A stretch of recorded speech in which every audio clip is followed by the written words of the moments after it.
And the guy was like tearing him to pieces with his mouth. So I told him, get off, you know, it's like, and the guy just kept eating the other guy away, like ripping his skin. Larry Vega describes it as a scene out of a horror movie on the MacArthur Causeway exit as a naked man chewed off the face of another naked man. Vega went to flag down a Miami police officer. Police officer came over, told him several times to get off, and the police officer climbed over the divider and got in front of him and said, get off. He told him several times, and the guy just stood his head up like that with a piece of flesh in his mouth and growled. When the attack continued, Vega says the officer fired, but the man continued to chew flesh off the victim. The officer then fired several more times, killing the attacker.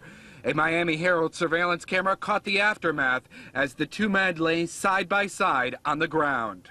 It was just a blob of blood. You couldn't really see, like, it was just blood all over the place. The victim was taken to Jackson Memorial Hospital with missing flesh, and according to a 7 News source, his face was not recognizable.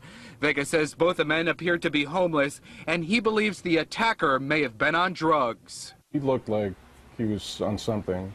You know, he was just, either he was really psychotic or he was on crack.